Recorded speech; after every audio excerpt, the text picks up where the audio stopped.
গত রাত্রিরে 9:30-এর সময় হঠাৎ শুনতে পেলাম 5.75% ভোট, যেখানে যেখানে বিজেপির কম ভোট তোলা হয়েছিল সেই সব জায়গায় হঠাৎ করে ভোটটা বাড়িয়ে দিয়েছে ইলেকশন কমিশন, একটা নোটিশ জারি করেছে।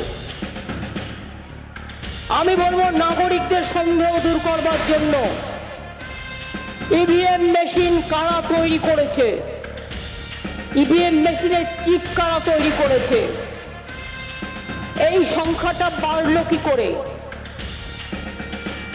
ফার্স্ট ফেজে কি ছিল, সেকেন্ড ফেজে কি ছিল, কত ভোটার ছিল, কত মেশিন ইউজ হয়েছিল, সেটা আমরা জানতে চাই। হঠাৎ করে বেড়ে যাওয়া মানে এটা তো নয়।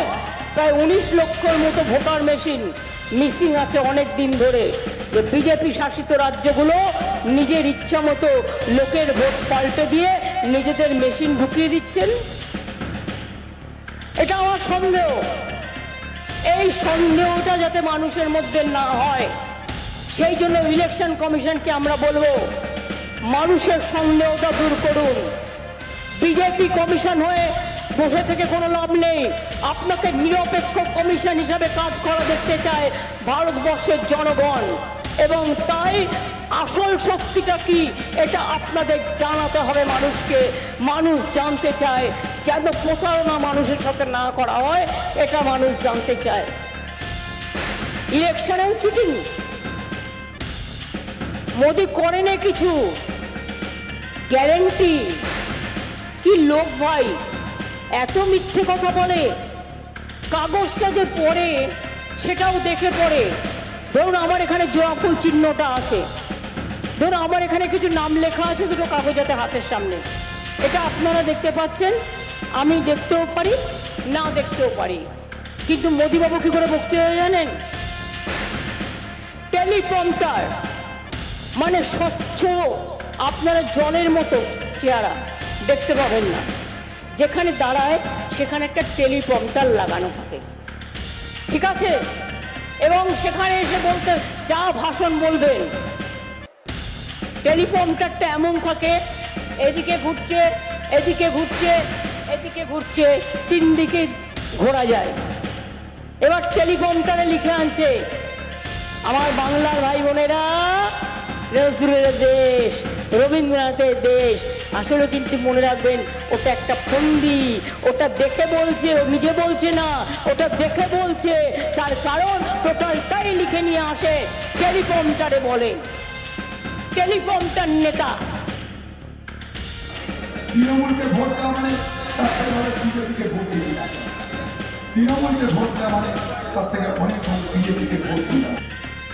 আমরা সকলে চেয়েছিলাম ইন্ডিয়া জোট বাংলায় হোক, কিন্তু কংগ্রেসের নেতা অধীর চৌধুরী এই ইন্ডিয়া জোটকে বাংলায় বাস্তবায়িত হতে দেয়নি বিজেপির হাত শক্তিশালী করবে বলে। সেই অধীর চৌধুরী গতকাল জঙ্গিপুরে সভা করতে এসে, কংগ্রেস প্রার্থীর পক্ষে সভা করতে এসে বক্তব্য রাখতে গিয়ে বলেছেন তৃণমূলকে ভোট দেওয়ার থেকে বিজেপিকে ভোট দেওয়া ভালো। কে বলেছে? বিজেপির কোনো নেতা বলেনি, বলেছে অধীর চৌধুরী। কালকে অধীর চৌধুরীর বহরমপুর লোকসভায় উত্তরপ্রদেশের মুখ্যমন্ত্রী যোগী আদিত্যনাথ সভা করতে এসেছিলেন, একটা বাক্য ব্যয় করে দিন অধীর বাবু লেগেছে। তার কারণ চড়ে চড়ে মাসকুতো ভাই। আমি পাঠানকে নিয়ে এসেছি অনেক বড় মুখ করে, মনে রাখবেন, যাতে আপনারা পাঠানকে জেতান, আর না জেতালে আবার বিজেপির আর একটা গদ্দার তৈরি করবেন। আর কি বিজেপির গদ্দার চান?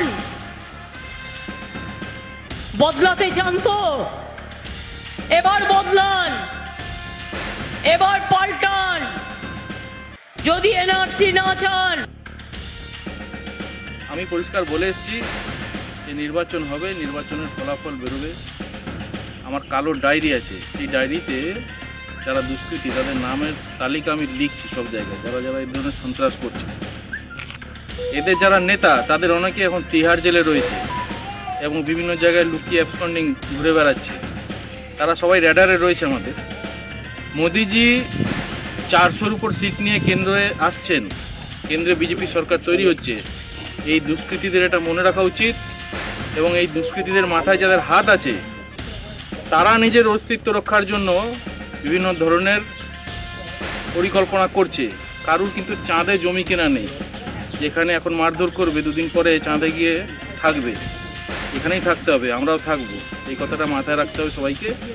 আমাদের কাছে সব হিসাব কিতাব সব তৈরি হচ্ছে, যা হওয়ার ভোটের পরে হবে। আগামী 1 তারিখে যে নির্বাচন, সবাই মিলে দাঁতের দাঁত চেপে লড়তে হবে। কেননা বিচ্ছিন্নতাবাদী শক্তি, বিভেদকামী শক্তি দেশটাকে বিচ্ছিন্ন করে ভাগ করার চেষ্টা করছে, ধর্মে ধর্মে বিভেদ সৃষ্টি করার চেষ্টা করছে, যেটা আমাদের দেশে কখনো ছিল না। সংবিধানে আমাদের সবার সমান অধিকার, সেই অধিকারকে আমাদের